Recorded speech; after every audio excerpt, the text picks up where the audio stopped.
So, good evening, all the aspirants present here. The session for today is Infectious and Immune Diseases. It's a class 2. All the aspirants are required, this is going to be an interactive session. So, any question, any doubts, you can just put in the chat box or even can unmute yourself.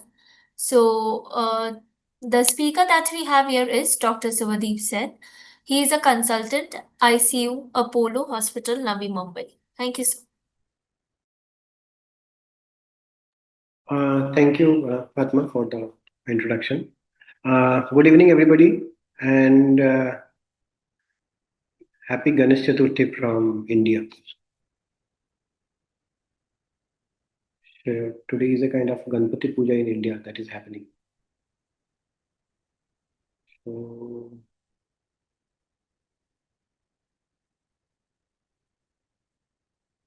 let me just share.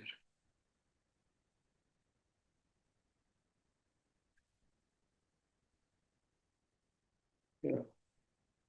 Can you see my slide, everybody? Hello.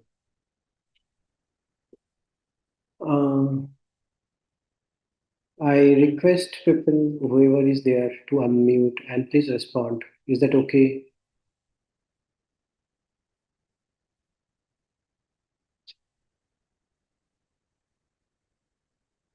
Hello. Yes, sir, the slides are visible. Slides are visible. Thank you. So the sessions will be interacting as Fatma has said. I hope you have been there in the part one of this session, which happened probably a month back. If anybody was not there, uh, you can let me know. But actually, I've forgotten. Fatma, do you remember how many slides you have covered over there? Or anybody can volunteer and tell me that how many No, slides you have last covered? time we did, I think, 10 to 12 questions. 10 to 12 questions. Okay. So we talked about so we talked about the sepsis-induced immune modulation and immune paresis a little bit. We had a couple of questions on that topic. This immune pathophysiology of sepsis, we talked about a little bit on that part. We talked about this compensatory anti-inflammatory response syndrome or CARS. So all these things are very, very favorite to the European examiners because that have been very well discussed in the intensive care society of European intensive care societies.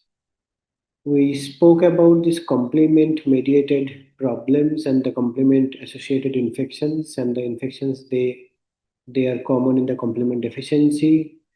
We talked about a lot about this immune checkpoint inhibitor associated infections and the problems. We talked about HLH. We talked about this graft versus host disease. I think we have all covered so far. We talked about this. These are all immune checkpoint inhibitor related questions. Sometimes they come.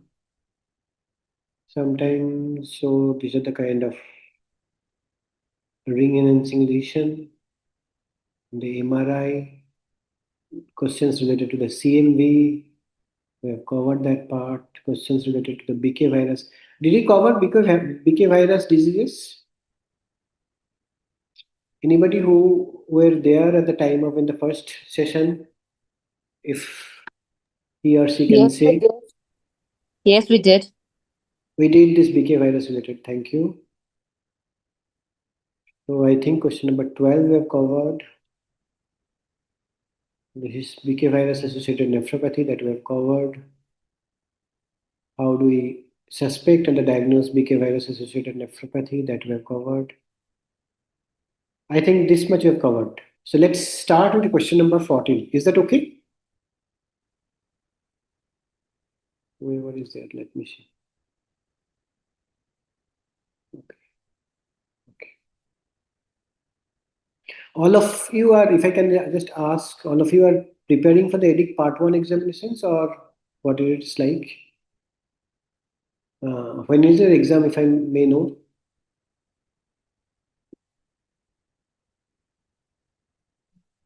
Hello? Anybody is there?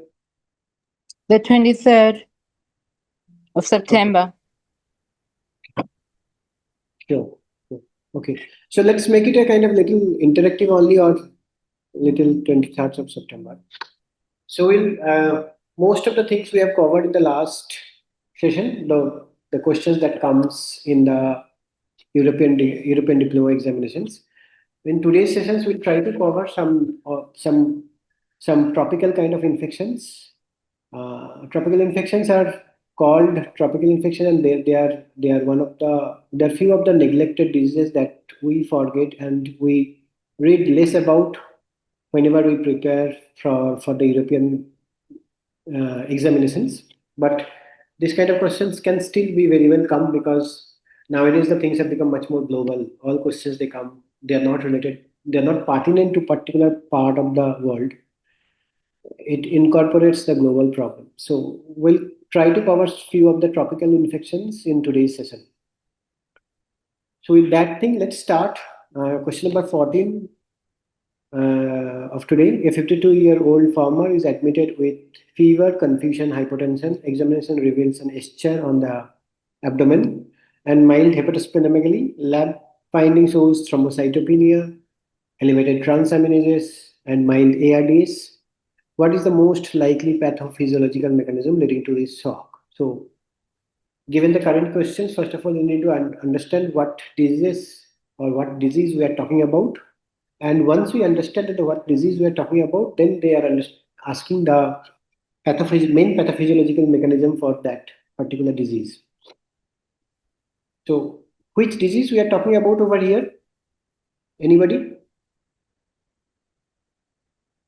Dr. Sandeep has told scrub typhus. Yes, Dr. Sandeep, you are right. So, tropical diseases are very so if you know these kind of diseases, they're very easy type of questions, to be very frank. So what will be the answer over here, Dr. Sandeep?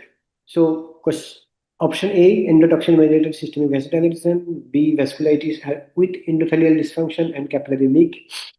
Direct cardiotoxicity of Orientia Tsugamoshi, immune complex mediated hypersensitivity, or adrenal insufficiency due to direct adrenal inhibition. So which one is the correct answer? Again, EDIC part 1, there will be some amount of theoretical component over here.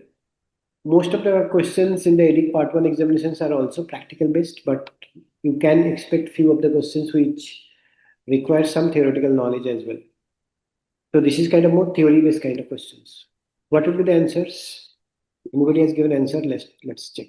Dr. Sandeep has told. Dr. Sandeep B. Anybody else? Anybody else wants to volunteer and participate?